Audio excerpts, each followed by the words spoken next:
7% seulement des projets achevés sur 120 visités dans les 12 départements du Congo-Brazzaville et plus de la moitié, soit 54%, n'ont jamais été exécutés, alors que le projet de loi de règlement sur l'exercice 2014 confirme 97% du budget du ministère de la Santé et de la Population et près de 99% des investissements ont été ordonnés et payés, soit 339 milliards de francs CFA. Voilà qui ressort du rapport de suivi budgétaire des investissements publics dans le secteur de la santé exercice 2014, rapport présenté le 15 octobre 2015 par la coalition Publiez ce que vous payez devant la presse Pontenegrine. Aujourd'hui, nous sommes à notre deuxième rapport que nous publions en matière de suivi des investissements dans le secteur de la santé. Et le premier rapport que nous avions publié date de l'année dernière et il a couvert les années 2011, 2012 et puis 2013. Comme vous allez le voir à travers les présentations de mes collègues, vous allez vous rendre compte que les constats que nous avons faits en 2011, 2012 et 2013 ne sont pas éloignés des constats que nous venons de faire en 2014, d'une part. Et d'autre part, on peut dire, en philosophant, que si la pratique, puisque nous allons ensuite parler des conclusions, la pratique de l'exercice budgétaire chez nous est une pratique qui pose véritablement des problèmes.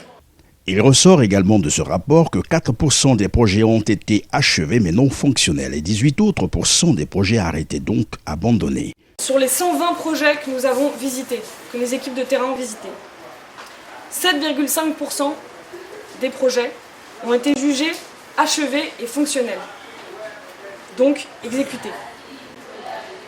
4,2% des projets visités ont été jugés achevés mais non fonctionnels. Par là, on entend le fait que, par exemple, un centre de santé a été construit, mais n'accueille pas encore de patients parce qu'il n'a pas été réceptionné ou parce qu'il n'y a pas de personnel, etc. Donc, il n'est pas encore utilisé. 6,7% des projets ont été jugés en cours.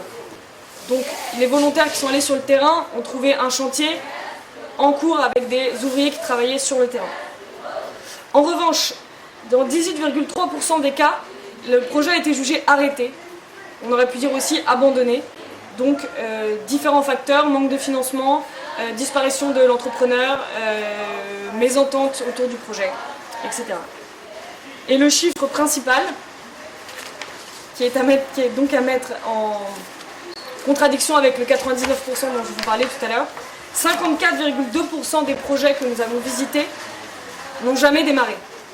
C'est-à-dire que nous avions une action qui était prévue dans le budget et sur le terrain, rien n'a pu être observé.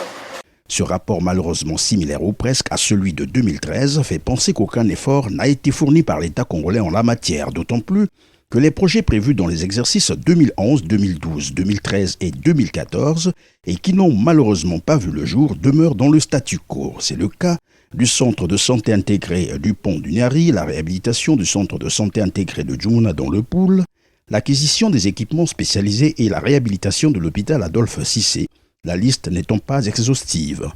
Il y a des opérateurs qui ne sont jamais inquiétés, quand bien même ils exécutent des travaux de très très mauvaise qualité. Ils se voient encore attribuer d'autres marchés plus importants que les premiers.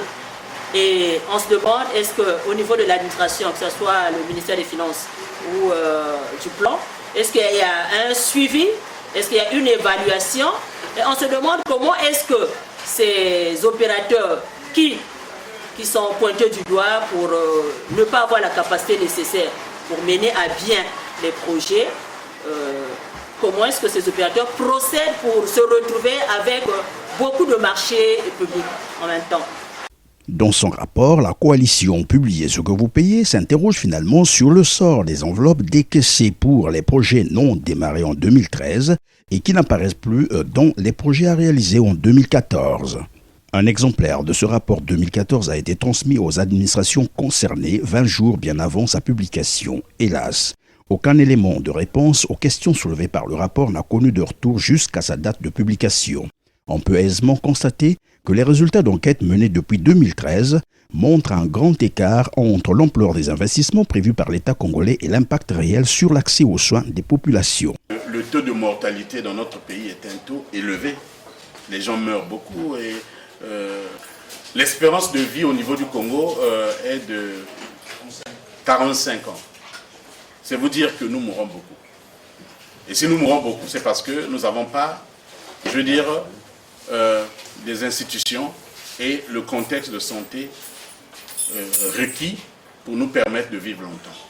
Il convient nécessairement de s'interroger sur le choix opéré dans le secteur de la santé, pourtant, deuxième poste budgétaire le plus important après la défense, notamment en termes d'investissement au Congo-Brazzaville.